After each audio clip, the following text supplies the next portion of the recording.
175 years, the city of Akron, Ohio has continuously reinvented itself. The thing that impresses me is the adaptability of the city. Since its founding in 1825, Akron has been a city of invention. Akron has a charm that many cities do not have. In each of the past 2 centuries, Akron has been a city of industry. Akron has been a hotbed of entrepreneurs, and very lucky ones. As the people of Akron prepared to enter the 21st century, the celebration of the new millennium was also a celebration that Akron, today, remains a city inspired. To understand history, you always have to employ your imagination.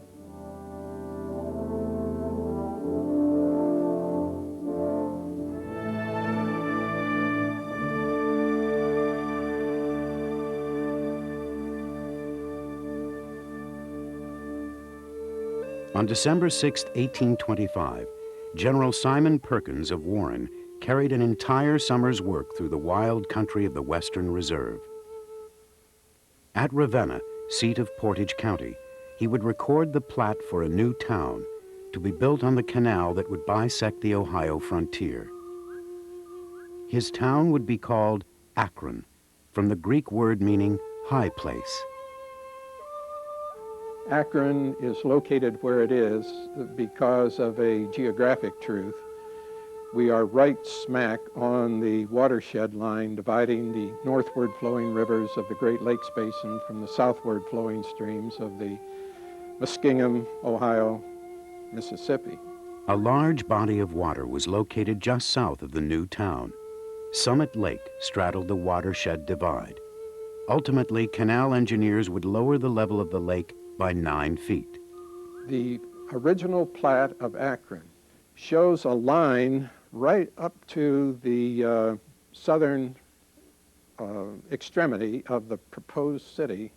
And if you look at the fine print, which is almost illegible, it says this represents the high point or the shore of the lake, meaning Summit Lake, which in periods of high water inundated the land all the way up to what's now Exchange Street. Akron is carved out of Berea sandstone, left behind by the sea that covered Ohio 300 million years ago. Akron's hills and ravines were sculpted by glaciers of ice hundreds of feet thick. They define the city's landscape even today.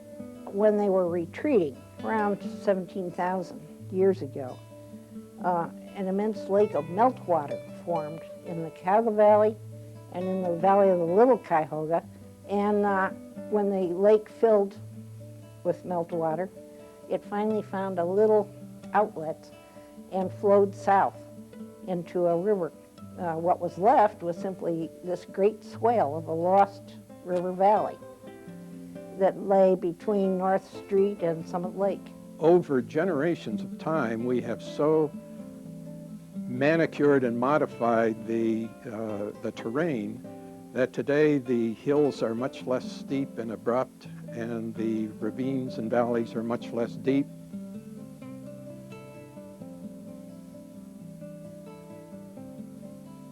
Dense forests of oak and hickory, beech and maple greeted the people who first arrived in the valley of the Cuyahoga River 10,000 years ago.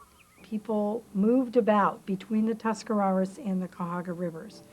We think from the archaeological evidence that they went north in the summertime and probably went back to the southern part of Ohio or along the Ohio River to harvest those resources in the wintertime. Because the Cuyahoga Valley, for example, would have been pretty good living in the summertime. Lots of game, lots of wildfowl, plenty of fish, nuts and fruits and berries of that sort. So it was a very rich environmental setting. We know that they conducted some ceremonies, but we don't have a tribal name per se for them. Between the rivers was the watershed divide. The original inhabitants portaged the distance on a path carved from the wilderness by bison, elk, and deer. When I first came here to Akron in 1941, I became interested in its history, its Indian history, its trails, and so on. And I found the Portage Path here was perhaps the most intriguing of them all. Joe Jasinski came to Akron to manage Sand Run and other metropolitan parks. He has hiked the trails, the tow paths, and the riverbanks, and absorbed the history they contain. Now, the Indians made all kinds of trails, war trails, berry picking trails, and hunting trails, and you name it. And of course, here was where a number of them met. The Portage Path itself met down at the bottom there, started there, coming from the east. The Indian Trail appeared on the earliest maps of the United States, including charts used by George Washington and Thomas Jefferson. The Portage Path climbed the valley and follows present-day Portage Path, past the great home of the Seiberling family, Stan Hewitt. The path is marked at Highland Square. There you begin to see definite evidences of the path by the statue that was erected there back in the early 20s. The people who first walked the path are remembered in another sculpture by Akron artist Don Drum. The route crosses Exchange Street, where a marker was set into the wall that surrounds the Perkins estate long ago. The portage continues along Diagonal Road, then cuts sharply through Perkins Woods and the Akron Zoo. At Worcester Avenue, the Indian Trail follows East Avenue and turns onto Manchester Road along the edge of Summit Lake. On the upper part of a high hill there called Chervandi Hill was a favorite lookout point for the Indians, because from up there they could see for miles. As the Indian Trail approaches its southern terminus, it intersects the Old Canal and ends at the northern edge of the Tuscarawas River. Now, Nesbitt Lake is a natural lake, and therefore it was in existence at a time when the Indians were here. They claimed that Captain Pipe, who was the chief Indian in that territory, he had his village there, and numerous other campsites were all around the rim of that lake. Today, the trail of the Portage Path represents one of the oldest continuous visible marks on the landscape of North America. This area in the mid-18th century attracted quite a number of Indians, mostly Senecas from western New York State, accompanied a little later by some Ottawas and Wyandottes from the Detroit area. In the 1740s, the early 1740s, there might have been as many as 2,400 Indians living in the Cuyahoga. Then, due to European wars, which changed the relationship between France and Great Britain, the trading posts disappeared, and so did the Indians. So we often find flakes, we find points or arrowheads, and we find blades, which are the larger arrowheads. Very often the pottery was made to be used for a brief period of time, maybe a couple of seasons. There's some thought that they didn't even carry much of it around with them. They made it out of local clay. As European immigrants moved into the Ohio country, they encountered tribal groups of Native Americans.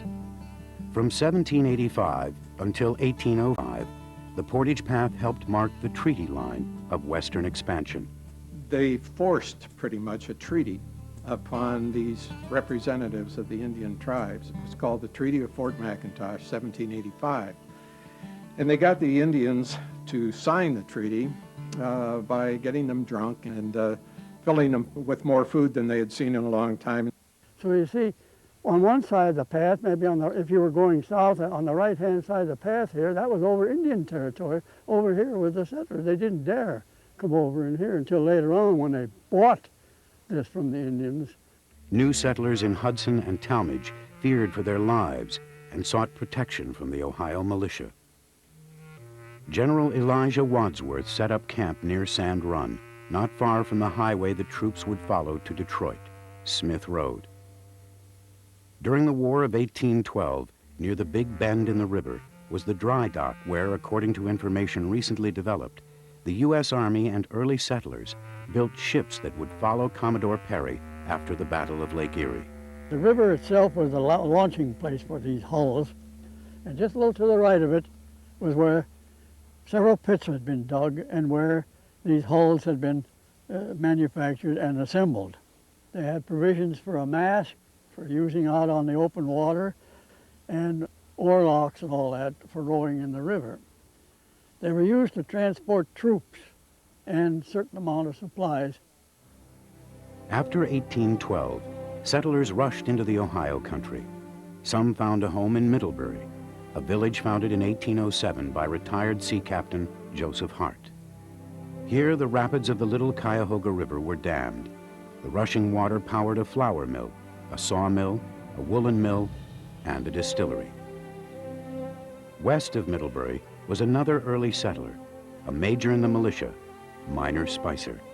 In 1810, Spicer came out here to explore some land that he had got in payment for some services, and decided it looked attractive, and brought his family out in an ox cart, and his cousin Paul Williams came out with him and his cousin's wife. And his lots were up around Akron Ute. What we now know as Spicertown, of course, comes from that. Paul Williams was over the brow of the hill in the St. Bernard's area. Paul Williams was a farmer. He provided food and shelter to General Perkins surveyor Joshua Henshaw, who laid out the new city in the summer of 1825.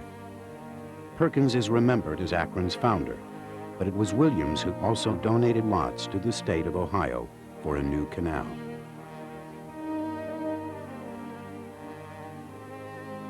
When the time came in 1825 and the decision had been pretty much made behind the scenes by Alfred Kelly, the commissioner for the Northern District, Kelly approached Perkins, said there were so many locks that it was going to be essential that a town be put here.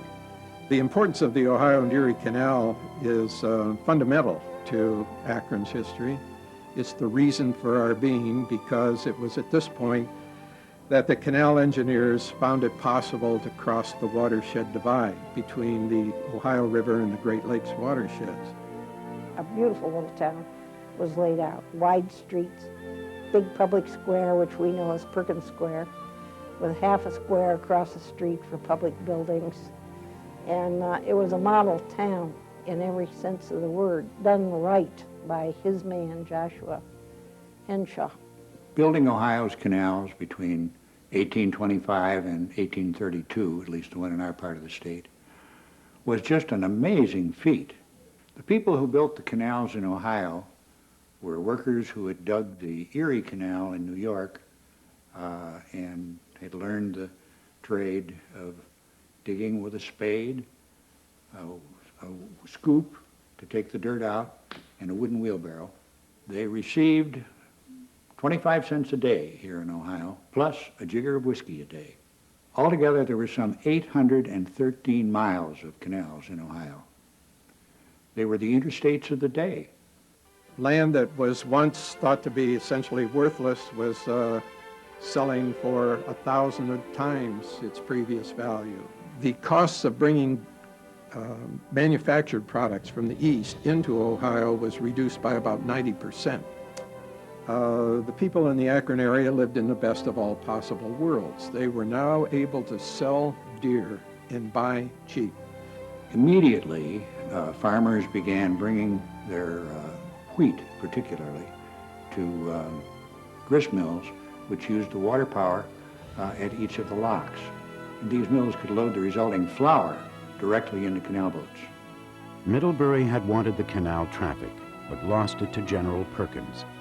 Now that the canal was open, Dr. Eliakim Crosby, a Middlebury physician, boldly suggested an imaginative plan to harness both the runoff from the canal and the power of the Little Cuyahoga. Together, those waters gave a tremendous early start to industry here. It is what made Akron.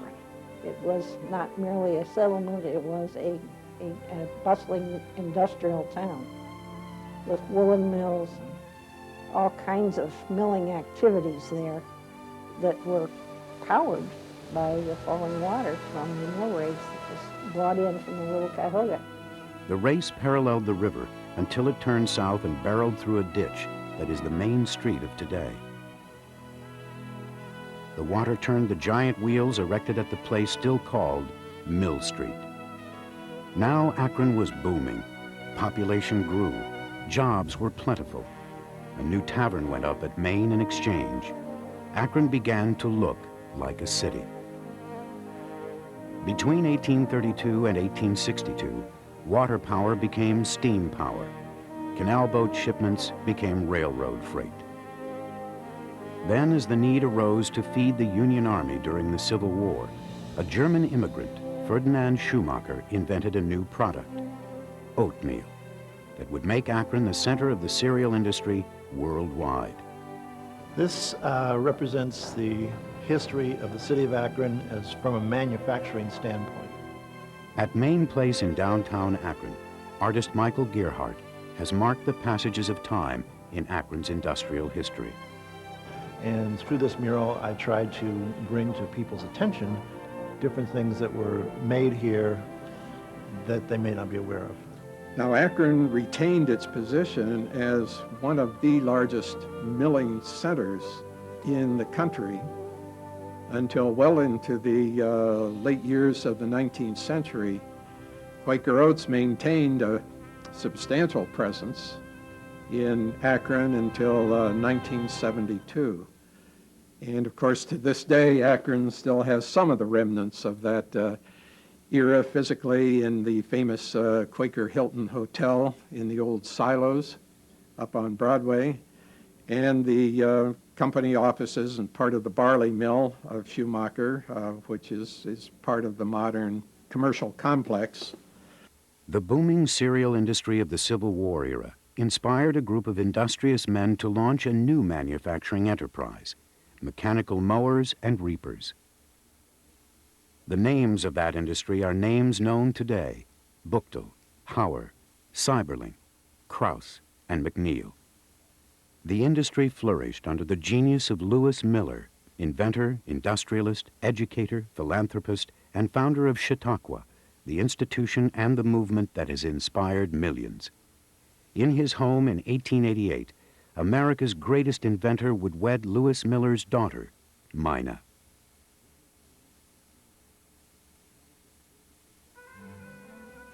The Summit County Historical Society maintains the home of Akron's founding family. The son of Akron's founder, also named Simon Perkins, built the mansion atop the hill overlooking Akron from the west. On thousands of acres purchased by General Perkins, fine merino sheep would be raised. And there between 1844 and 1846 lived his partner, an expert in wool grading, John Brown. Well, Akron had a fairly long tradition of opposition to the peculiar institution, as African Negro slavery was labeled by its opponents. And it was largely through the New Englanders of the region that there was this hardcore group of resistors to the slave institution. African American families have been a fabric of the Akron community since the early 1800s. Many of the African American families in the early 1800s were employed as masons, skilled laborers, barbers, some were sailors. So they had come to Akron as freed slaves and were looking for employment and a better life. The Fugitive Slave Law of 1850 permitted bounty hunters to go north and retrieve their property. In the spring of 1854, a popular barber named Jim Worthington was arrested and taken to Akron's train depot for the ride south. A furious posse of respectable Akron men and women crowded the train platform. The slave catchers retreated. Worthington remained. John Brown had long left Akron when he returned to get rifles, knives, and swords, donated by old friends, some taken from storage at the county jail. Lucius Beers, who had been longtime mayor of Akron, got up in a public speech and he said, it's been said old Brown was crazy. He said, would to God there were millions of such crazy men in the North. Brown and his sons murdered a man, his wife, and children in a skirmish called Bloody Kansas. and for his treason at Harper's Ferry in 1859, John Brown was hanged.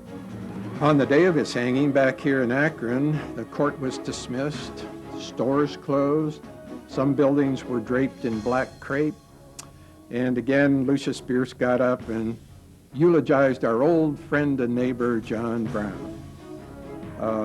So he did have an enormous impact upon bringing to a white-hot heat the disagreement between the North and the South on the slavery issue. On May 28, 1851, a tall, dark woman named Isabella von Waringen stood at the second annual convention of the Women of Ohio. She asserted the civil and human rights of women and of the African slaves in one of history's most famous speeches. Sojourner Truth, she was far more than just the woman who gave the speech. A 6-foot-tall woman. She was not an attractive woman, but her moral fiber, the moral fiber behind this woman, says more about her than the speech, "Ain't I a Woman?" On a summer's day in the year 1900, the people of Akron began to hear bits and pieces of a story about a black man named Lewis Peck, who had been charged with the rape of a white girl on Perkins Hill. Akron's newspapers carried the story the next day on the front page in red ink. A mob gathered at City Hall that night. They demanded that the sheriff release the accused to them. Deputies had already sensed trouble and had taken Peck out of town. On the night of August 21st, 1900, the mob burned Akron City Hall to the ground and pushed the city's new electric police wagon into the canal. 13 years later, Lewis Peck was pardoned by the governor of Ohio.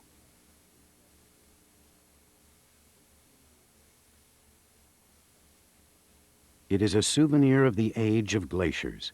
Resting below the sand rock and the shale, beds of potter's clay 6 to 8 feet thick. First discovered near modern-day Ellet in 1828, Edwin Merrill started a pottery business in Middlebury in 1847. Others followed. They made bottles and smoking pipes, earthenware, and Rockingham stoneware. By 1870, Akron inventors had developed a process known as vitrification. It created a clay impervious to water. Akron became the sewer pipe manufacturing capital of the world.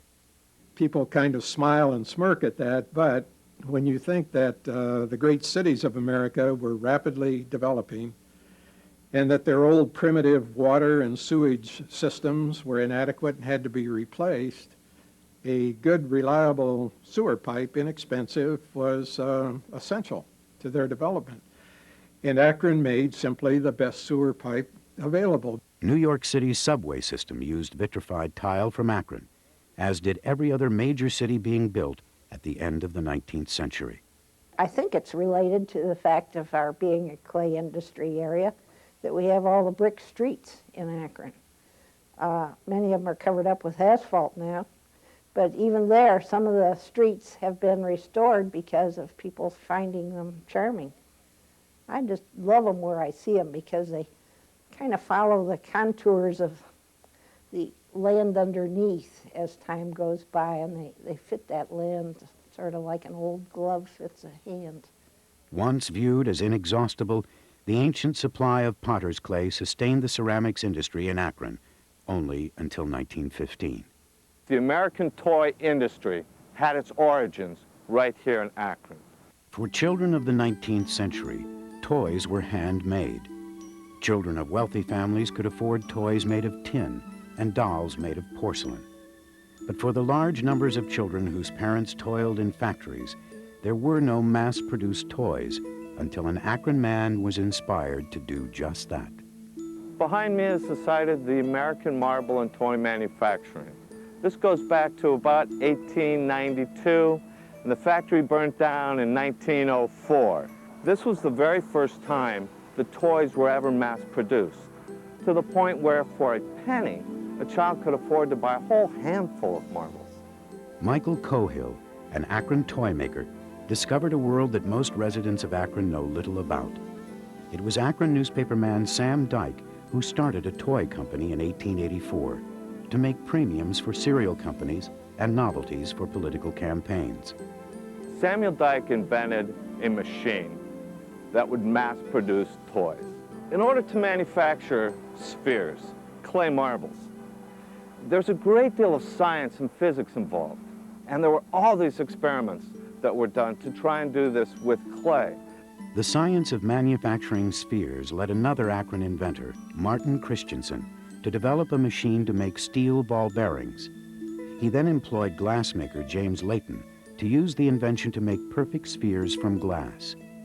In polite society, they kind of frowned upon what Sam Dyke was doing.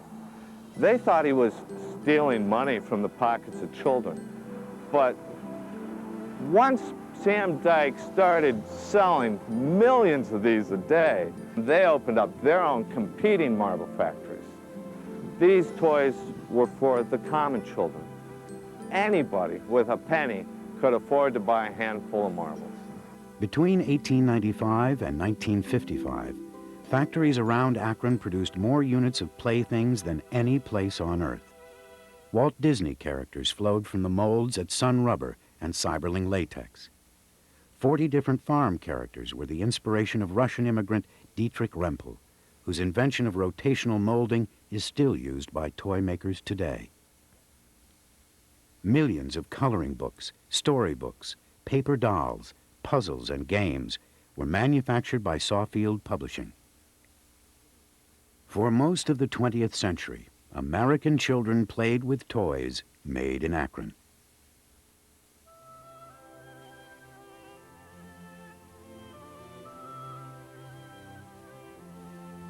There was already a diversified industrial base in Akron when Dr. B.F. Goodrich first made his appearance in 1870. He found here the elements needed for his own industrial needs, which included a ready supply of water available in the Ohio and Erie Canal, a labor force that had some experience working with machinery. He was able to get coal, nice quality coal, directly from the mines in northern Coventry Township. He had a community of entrepreneurial types already established in Akron. And these men, some 13 in number, contributed about $1,000 or $500 apiece to provide additional capital, which added on to what he already had acquired. Akron had the water, the land, and the labor required to support the fledgling rubber industry at the turn of the century.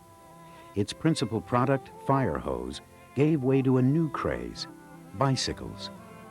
Akron needed a boost. The Depression of 1893 had forced cereal companies to combine and eventually move to Chicago. International Harvester pooled the assets of the farm machinery industry and moved its operation west as well. In 1898, the son of industrialist John Cyberling used the proceeds from the sale of his family's failed farm machinery business to duplicate Dr. Goodrich's success. Frank Cyberling wanted a name for his business, the greatest name in rubber, and he called his startup company Goodyear, after the long-deceased inventor who first vulcanized rubber. In 1900, a young man from Columbiana, Ohio, came to Akron after selling rubber buggy tires in Detroit. Harvey Firestone was poised to take advantage of a brand new industry that would revolutionize Akron, America, and the 20th century, the automobile. On the surface, there was a good deal of cordiality. Below the surface, there was always this very intense rivalry. It was poor form for people from Goodrich or Goodyear or Firestone to interact too casually with one another. There was always a little suspicion that trade or sales secrets were going to be divulged. Akron's population more than doubled between 1910 and 1920. In copycat fashion, dozens of privately owned rubber shops opened up all around Akron. They borrowed each other's manufacturing techniques, and they all needed labor. Akron grew at an immense rate, and while there was no organized planning in that day. No planning commission even. Somebody had a lot of foresight. And very large tracts were annexed and joined into the city, partly for industrial reasons, partly for residential. The barons of the rubber industry built their great homes away from the smog and the soot. Harvey Firestone built Harbell Manor, polo grounds included, on the site of today's Georgetown complex. General Tire founder C. William O'Neill built his mansion on West Exchange Street. And F.A. Seiberling built Stan Hewitt. Tens of thousands of men shared housing and on occasion used sleeping rooms in shifts. There was just enormous growth in the tire business, desperate need for people, so the recruiters were turned loose in Appalachia, where there were literally hundreds of thousands of underemployed people on worn-out farms, exhausted forests and mines and so forth. And they came literally by the hundreds of thousands into certain northern industrial cities.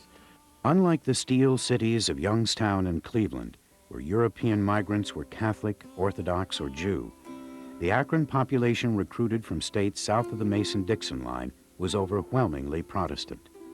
Akron had over 100,000 fairly new citizens who came out of a culture that was suspicious of foreign elements.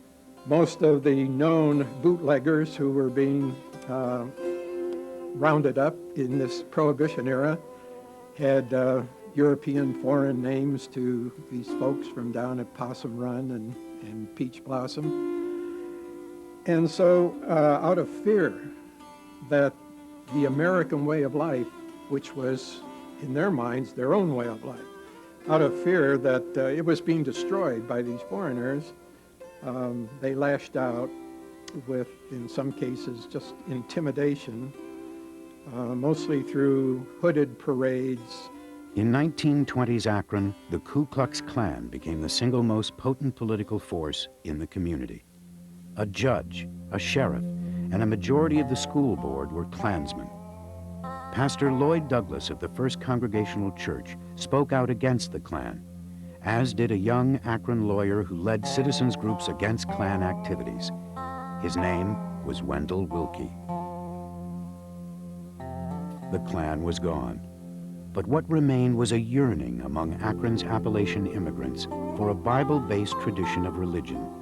I think there was not another city in the United States of the size of Akron that gave birth to so many really major, not just national but international, fundamentalist Protestant independent congregations. Carl Burnham began preaching on the radio. He founded the church that today is the Chapel, one of the nation's largest independent congregations. Kentucky tire builder Dallas Billington possessed the preaching style to build the largest Sunday school in the world at the Akron Baptist Temple. Arkansas tent revivalist Rex Humbard planted his musical ministry at Calvary Temple, later becoming the most widely viewed television personality in the world. Faith healer Ernest Angley has hosted his global ministry from Grace Cathedral in Akron. A common thread among these ministries arose from one preacher, the Reverend Bill Denton. Another Akron industry was born during World War I, when Goodyear made balloons for the U.S. Navy. After the war, the military commissioned an airship to be made in Germany. Goodyear President Paul Litchfield wanted to build transoceanic airships in Akron. He persuaded Dr. Karl Arnstein to move to Akron with a dozen German engineers. They designed the largest building in the world without interior supports. They constructed two airships for the Navy, the USS Akron and Macon, each meeting a tragic end. Today, the popular blimp Spirit of Goodyear remains Akron's lighter-than-air legacy. Goodyear and Firestone, especially Goodyear, were among the country's leaders in what was called industrial paternalism. They provided, through company facilities and financial support, just about anything that a family of company workers would want to do. Girl Scouts, Boy Scouts, bridge clubs, bow and arrow clubs, yacht clubs, golf courses. Goodyear paternalism had worked very effectively for a long period of time through the 19-teens and 1920s, and even to some extent in the 1930s. But with the Depression, there wasn't as much money and people were laid off, even though wages were still pretty high and the benefits were very good. There was a lot of disillusionment. Akron, the city of opportunity, was now the city of poverty and frustration. Particularly hard hit by the Great Depression, industrial unemployment reached 60% in 1933. Akron became a national center for worker discontentment as the question was asked, who would call the shots? The tire depended on workers who were big and strong and tough and saw themselves as independent, self-reliant, and a lot better than most other people. And those people, especially the tire makers, the men who assembled the tires, were the leaders of the labor movement. Labor strikes were not new, but it was Akron Union President Rex Murray who invented a new way to paralyze an entire company. At 7 p.m. on June 19, 1934, the workers at General Tire turned off their machines and refused to work. Sit-down strike became a household phrase.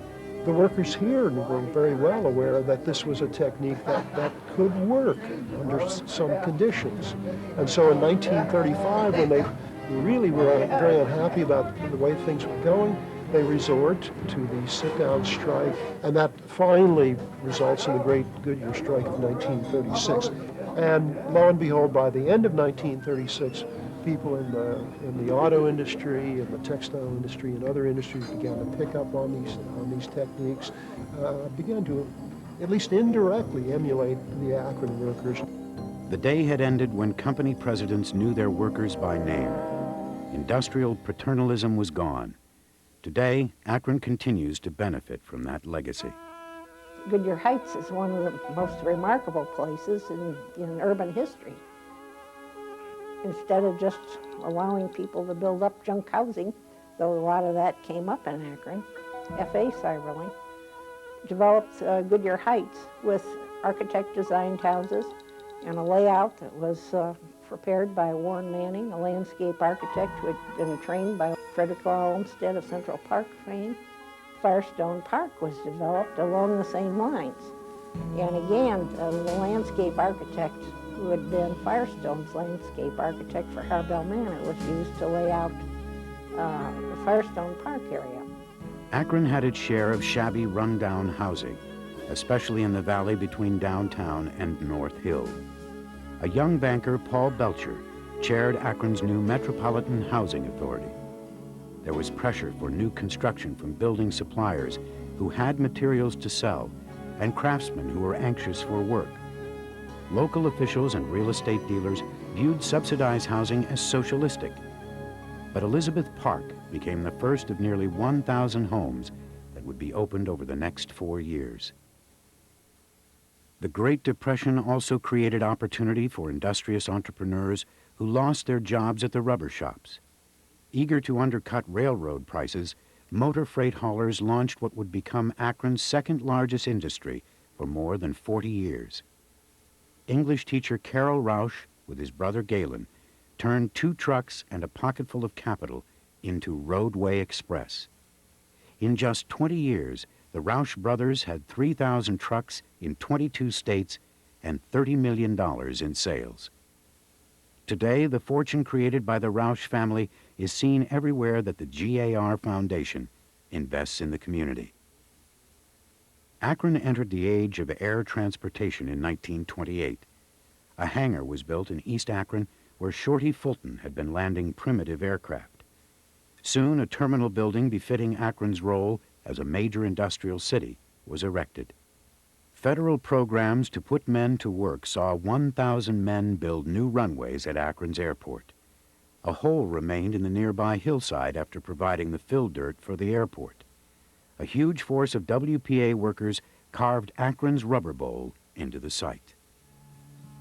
On Mother's Day of 1935, at the Gate Lodge of Stan Hewitt, the daughter-in-law of Goodyear's founder performed a simple but potent introduction.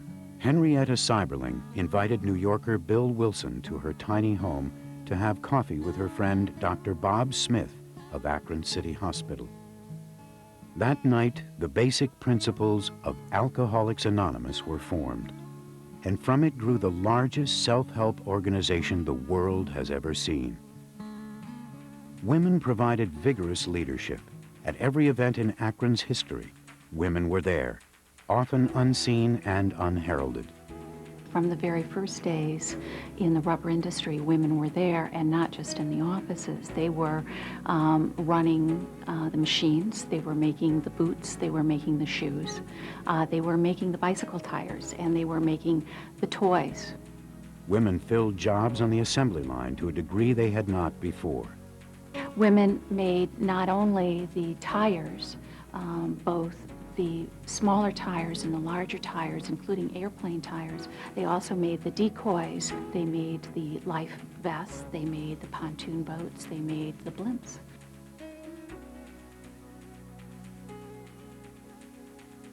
World War II was the economic salvation of Akron, no question about it.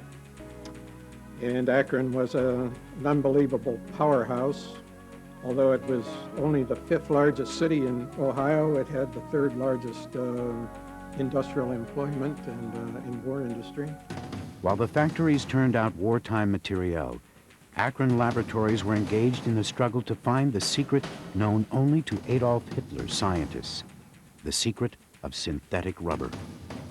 Rubber chemistry was taught to serve the rubber industry in the first class taught here in 1910 by Charles Knight. It then developed through the 20s and into the 1940s when the Second World War occurred. Firestone had managed to smuggle chemicals out of Germany to analyze in the laboratory in Akron. Goodrich's Waldo Seaman made development of the natural rubber substitute a round-the-clock effort. Some historians believe that Akron's exertion to produce synthetic rubber in large quantities had as much to do with the Allied victory as the Manhattan A-bomb project itself. That was, I think, the beginning of modern polymer science, because we began to understand what these long molecules were and how they're made into materials of use in commerce. The plastics industry literally exploded after the Second World War. Post-war Akron tried to get back to normal.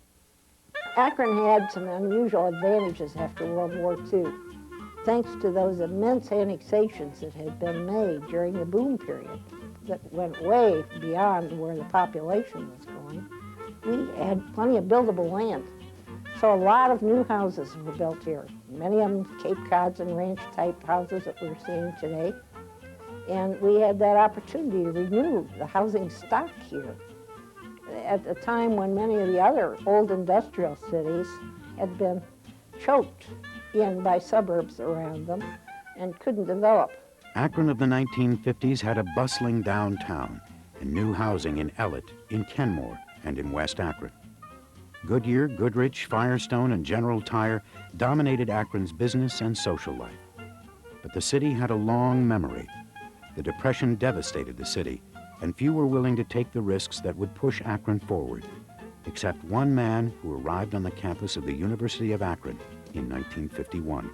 A new president was hired, Norman P. Auburn, and he came into Akron with a very clear vision of what it would take to make the university into a real, legitimate, bona fide university with graduate programs, with research activities, with broadened undergraduate curricular offerings, and so forth. And I believe, more than any single individual, he helped overcome what I call a depression psychology that had settled in on the city. Others led Akron into a new era of concerns about the quality of life.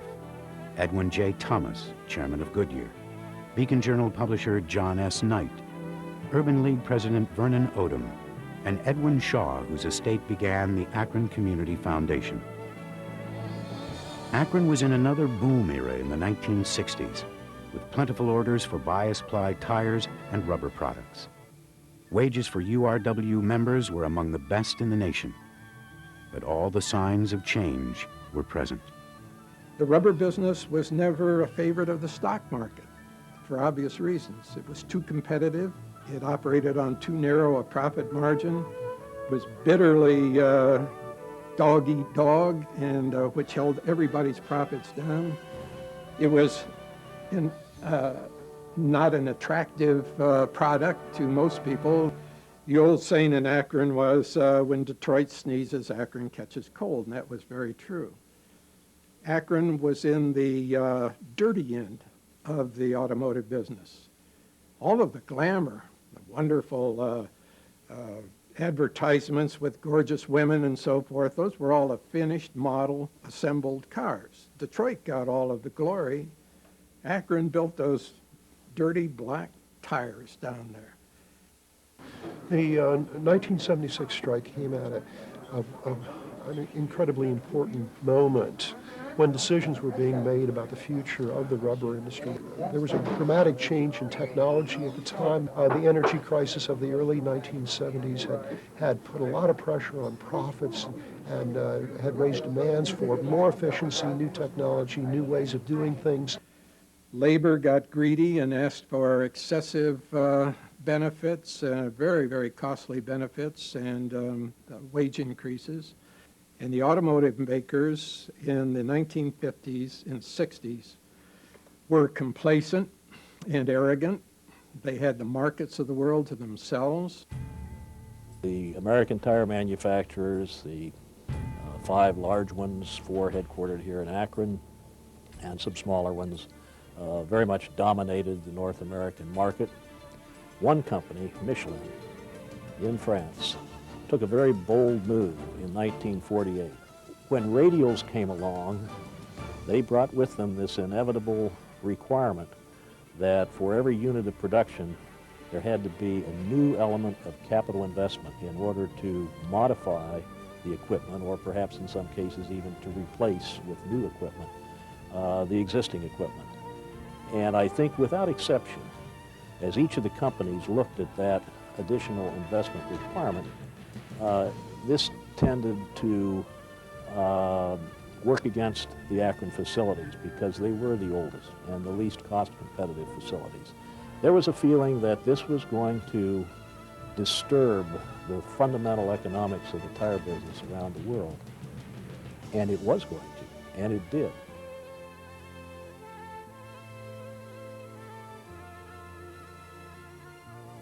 Downtown stores became vacant. Polsky's and O'Neill's shuttered their popular department store windows on Main Street. Suburban development flourished. Akron was looking for a renaissance. Until the city could reinvent itself once again, a group of young musicians was inspired to lead a revolution in music.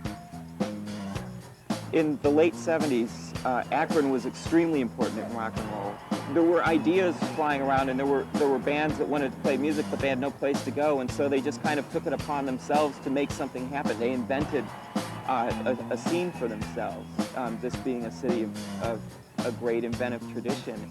I think you had the just good fortune of having some like-minded people working together at the same time. So you had bands like Devo and Tin Huey and the Bizarros and later the Waitresses, all of whom had kind of an artistic sensibility, but you had them working together, all sounding different, but all being of a piece. And so suddenly nationally people would refer to the Akron sound, and it would refer to this sort of quirky, energetic, new kind of rock. Back to Ohio. Chrissie Hynde didn't make her name here, but she certainly was from here and has always been proud of that and has never sort of put that fact aside.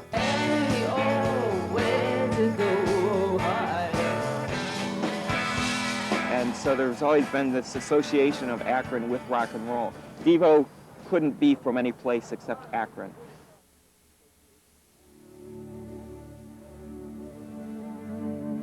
People had this attitude that the city was just going to fold because so many things had happened in such a short period of time.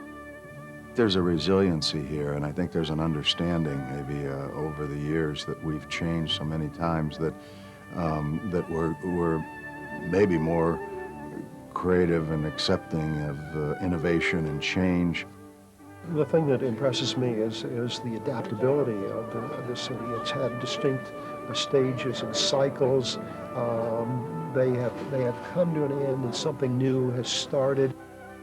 We're fortunate to have an industry that was, as it left us seeds off a dying tree, as I describe it, in a way that the polymer industry grew out of the technology and the research and development that took place here as a part of the rubber industry being here. Is there any other city in America the size of Akron which has a larger number of accomplishments in industry, in social history, in entertainment and sports? Akron has always been described as an overgrown small town. It has had an unusual kind of inner cohesion in its development. Akron is a perfect size community because it's big enough to have some feel of a large city, but it's small enough to kind of have a sense of oneself, that we know each other and have a feeling of community about it, and I think it's almost perfect sized in that respect. Sometimes I don't know why it is, but I have many, many friends who have reached retirement age, as I have, who came here to be with the rubber companies, and the time has come for them to go home, and they find that Akron is home. Akron remains a city inventive, a city industrious, a city inspired.